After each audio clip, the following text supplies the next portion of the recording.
Hello guys, मैं हूँ भावना। Science की क्लास है। आज हम 30 MCQs क्वेश्चन कराएंगे और ये क्लास 11 है। परमाणु की संरचना अर्थात एटॉमिक स्ट्रक्चर पार्ट 2 का ये आज क्लास होने वाली है।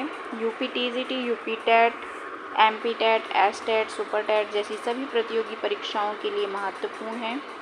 तो इस क्लास को आप ध्यान से देखिए। पार्ट 1 जो मैं पहले लेके आ चुकी हूँ, ये उसी के आगे पार्ट 2 लेकर आई हूँ। इसमें मैं आपको लगभग 25 से 30 क्वेश्चन कराऊंगी और ये MP टेट वर्ग 2 शिक्षक भर्ती चयन परीक्षा का ही टॉपिक है।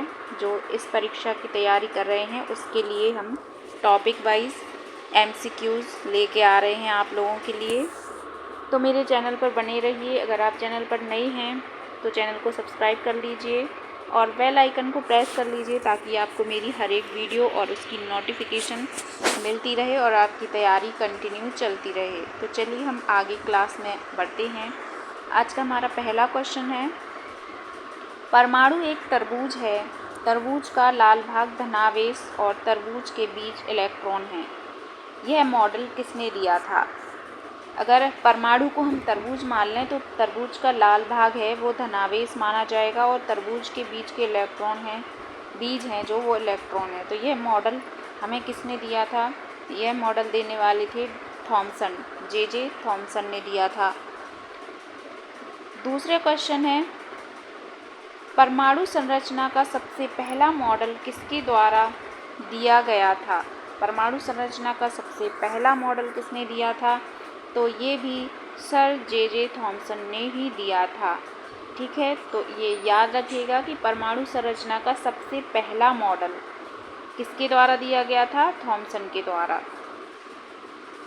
क्वेश्चन नंबर 3 है, एक उदासीन परमाणु में प्रोटॉन की संख्या इलेक्ट्रॉन की संख्या से होती है। क्या होती है? ज़्यादा, कम, बराबर या कुछ कह नहीं सकते। तो देखिए, प्रोटीन में परमाणु जो है, उदासीन परमाणु में प्रोटॉन की संख्या, ठीक है, और इलेक्ट्रॉन की संख्या क्या होती है? बराबर होती है। तो यहाँ पे हमारा आंसर हो जाएगा बराबर। क्वेश्चन नंबर 4 है, प्रोटॉन का द्रव्यमान डैश इकाई और इसका आवेश लिया जाता है। ये कैसे लिया जाता है आपको बताना है। तो देखिए, प्रोटॉन का द्रव्यमान, इकाई और आवेश कैसे लिया जाएगा? जैसे कोई सोडियम है, सोडियम का 11 होता है तो इसकी पहली कक्षा में 2, दूसरी में 8 और 1 बचता है। तो ये अगर ये किसी को दे दे तो इस पे क्या आ जाएगा? धनायन और ऋणायन। और अगर ये किसी से ले लेता है तो इस पे धनायन आ जाएगा। तो हमारा +1 आ जाएगा। ठीक है, ये आ जाएगा हमारा आंसर। 5 क्वेश्चन है, एक प्रोटॉन का द्रव्यमान इसके इलेक्ट्रॉन से लगभग कितना भारी या हल्का होता है? एक प्रोटॉन का द्रव्यमान हमें बताना है, इलेक्ट्रॉन से लगभग कितना हल्का या भारी होता है। तो ये होता है 2000 गुना भारी होता है। ठीक है, जैसे ये हमारा परमाणु क्रमांक हो गया, ये भार हो गया। तो ठीक है, तो ये क्या होता है? 2000 गुना भारी होता है। केनाल रे जो एक धनावेश विकिरण है, केनाल रे जो धनावेशित विकिरण है, इसका पता किसने लगाया था? तो इसका पता लगाने वाले वैज्ञानिक थे गोल्डस्टीन। ठीक है, इसे आप राइट टिक कर लीजिए, इम्पोर्टेंट लगा लीजिए। ये क्वेश्चन बहुत ही इम्पोर्टेंट है, इसको याद रखिएगा। किसने पता लगाया था? गोल्डस्टीन ने केनाल रे का। किसने कहा था कि परमाणु अविभाज्य है? अविभाज्य नहीं है, यानी कि अविभाज्य है यानी कि किसी भी परमाणु को हम विभाजित नहीं कर सकते। ये किसने बताया था? तो ये बताने वाले वैज्ञानिक थे डाल्टन। ठीक है, क्वेश्चन नंबर 8 है, निम्नलिखित में से कौन सा एक हाइड्रोजन का अस्थिर समस्थानिक है? अस्थिर समस्थानिक कौन सा कहलाएगा? जैसे कि हाइड्रोजन का परमाणु समस्थानिक एक ये होता है और ये और H3। तो देखिए, जो ट्राइटियम है ये क्या होता है? अस्थिर समस्थानक होता है और ये स्थिर समस्थानक होता है। तो इसका आंसर हो जाएगा ट्राइटियम। ठीक है, हाइड्रोजन के किस समस्थानक के पास कोई न्यूट्रॉन नहीं है? अब ये बताइए किस समस्थानिक के पास कोई न्यूट्रॉन नहीं होगा, तो वो हो जाएगा 1H1 पे। ठीक है, इसके पास कोई न्यूट्रॉन नहीं होता है तो ये हो जाएगा प्रोटियम कहते हैं इसे। क्वेश्चन नंबर 10 है, एक ही तत्व के परमाणु जिनकी परमाणु संख्या समान लेकिन द्रव्यमान संख्या अलग अलग होती है उसे कहते हैं। देखिए, परमाणु संख्या समान है लेकिन द्रव्यमान अलग अलग हैं तो वो क्या कहलाते हैं? समस्थानिक कहलाते हैं। ठीक है, चलिए, यदि किसी परमाणु में इलेक्ट्रॉन की संख्या परमाणु की संख्या से कम है तब क्या होगा? परमाणु में इलेक्ट्रॉन की संख्या प्रोटॉन की संख्या से कम है, ठीक है, तब क्या होगा? वो परमाणु धनावेशित कहलाएगा। ठीक है, एल्यूमिनियम की द्रव्यमान संख्या 27 है तो इसमें उपस्थित इलेक्ट्रॉन की संख्या कितनी होगी? तो ये हमें निकालना है कि इलेक्ट्रॉन की संख्या कितनी होगी। तो देखिए, एल्यूमिनियम जो है उसका परमाणु क्रमांक होता है 13। अब प्रोटॉन प्लस न्यूट्रॉन बराबर 27 दिया गया है द्रव्यमान संख्या। तो अब हम इसको परमाणु इसमें उपस्थित इलेक्ट्रॉन की संख्या ज्ञात करनी है। तो ये दोनों 27 में से -13 हम निकाल लेंगे तो ये आ जाएगा, वैसे भी 14 आ जाएगा, लेकिन इसका परमाणु द्रव्यमान संख्या कितनी होती है? तो वैसे इसमें 13 इलेक्ट्रॉन ही पाए जाएंगे। ठीक है, तो ये हो जाएगा हमारा 13 राइट आंसर। हीलियम का एक अक्रिय तत्व है लेकिन इसके बाहरी कक्षा में कितने इलेक्ट्रॉन हैं? हीलियम एक अक्रिय तत्व है तो इसकी बाहरी कक्षा में 2 इलेक्ट्रॉन होंगे क्योंकि हीलियम में सिर्फ 2 ही इलेक्ट्रॉन होते हैं, ठीक है, जो कि पहली कक्षा में पाए जाते हैं। अगला क्वेश्चन है, जिसकी संयोजकता शून्य होती है उसे हम कहते हैं, जिसकी संयोजकता शून्य होगी उसे हम क्या कहेंगे? अक्रिय तत्व। ठीक है, यानी कि वो किसी भी अन्य तत्व पदार्थ किसी से भी क्रिया नहीं करेगा, ना तो इलेक्ट्रॉन देगा ना ही इलेक्ट्रॉन लेगा, तो वो क्या कहलाएगा? अक्रिय तत्व। ठीक है, 15वां क्वेश्चन है, किसी तत्व की परमाणु संख्या वही होती है जितनी उस तत्व के परमाणु। हाँ, तो ये हमें क्वेश्चन पे ध्यान देना है, तो इसका सही आंसर हम लगाएंगे इलेक्ट्रॉन की संख्या होती है। गलत, नाभिक में न्यूट्रॉन की संख्या होती है, नाभिक में प्रोटॉन की संख्या होती है, तो ये हमारा राइट आंसर हो जाएगा। नाभिक में प्रोटॉन की संख्या होती है वही जितनी उस तत्व की परमाणु संख्या। ठीक है,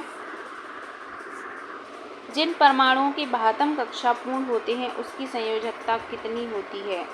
अगर 72 कक्षाएं पूर्ण होती हैं तो उसकी संयोजकता क्या हो जाएगी? 0 हो जाएगी। 17वें क्वेश्चन का आंसर दीजिए। किसी परमाणु की 72 कक्षा में उपस्थित इलेक्ट्रॉन को क्या कहते हैं? सबसे बाहरी कक्षा में उपस्थित इलेक्ट्रॉन, यानी कि ये नाभिक हो गया, ये हमारी कक्षाएं होंगी। जो सबसे 72 कक्षा के इलेक्ट्रॉन को हम क्या कहते हैं?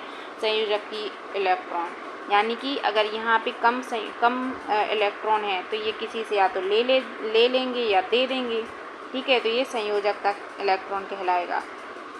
अगर किसी परमाणु का K और L कोष भरा है तो उस परमाणु में इलेक्ट्रॉनों की संख्या क्या होगी? अगर K L कोष भरा है तो उस में इलेक्ट्रॉनों की संख्या क्या होगी? तो ये हो जाएगी, जैसे कि हम 2n² इससे निकालते हैं, तो यदि K L N कोष K बराबर n1, L में n बराबर 2, तो इसको हम रखेंगे 2 पावर बराबर 2 दूनी 4 दूनी 8। ठीक है, तो ये 8 हो जाएगी। तो हम और पहली कक्षा में कितना हो जाएगा? 2 और दूसरी में 8, तो 8 और 2 10। ठीक है, तो ये हमारा आंसर हो जाएगा। n कोष में अधिकतम इलेक्ट्रॉन की संख्या हो सकती है। अधिकतम इलेक्ट्रॉन की संख्या n कोष में हो सकती है, तो वो हमारे कोष होते हैं। सबसे पहला होता है L, फिर K, फिर M, फिर N। ठीक है, तो सबसे अधिकतम जो कक्षा होती है तो उसमें हमारे कितने होते हैं? इसमें 2, 8, और इसमें जैसे कि अगर हमने मान लिया,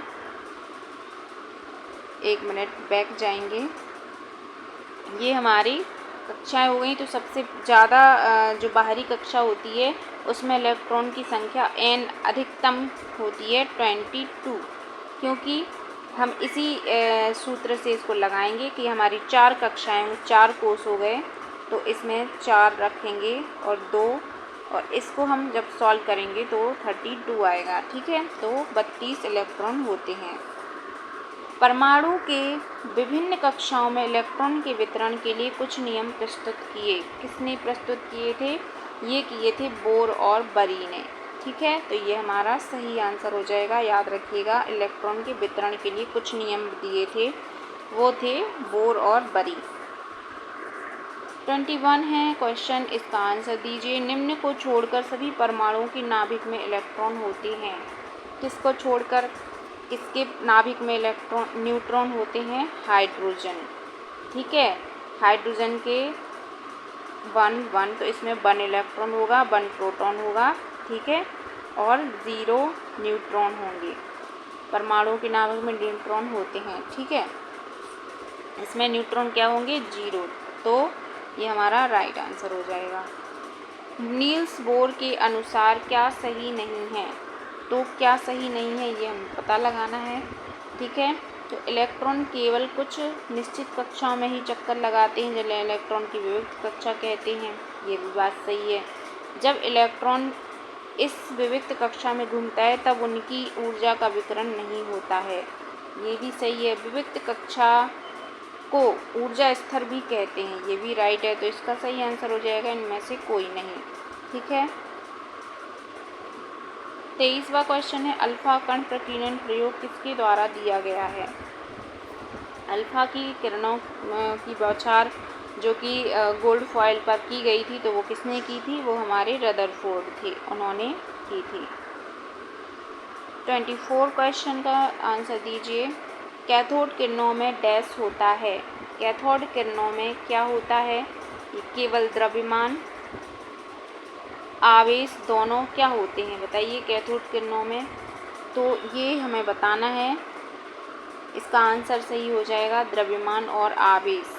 ठीक है, कैथोड किरणों में दोनों पाए जाते हैं, द्रव्यमान और आवेश। ठीक है, आज का हमारा आखिरी क्वेश्चन है, एक परमाणु में 9 इलेक्ट्रॉन, 9 प्रोटॉन, 9 न्यूट्रॉन हैं, उसकी द्रव्यमान संख्या होगी।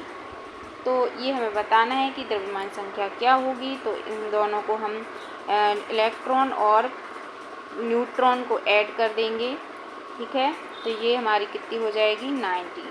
ठीक है, चलिए, तो आज की यही हमारी क्लास थी। आगे की क्लासेस देखने के लिए मेरे चैनल पे बने रहिए, सब्सक्राइब कर लीजिए और बेल आइकन को प्रेस कर दीजिए ताकि हर एक नोटिफिकेशन आप तक पहुँचे और आपको सबसे पहले मेरी वीडियो और MCQs इम्पॉर्टेंट MCQs आपको तैयारी को बेहतर बनाएंगे। ठीक है, सभी को बाय बाय।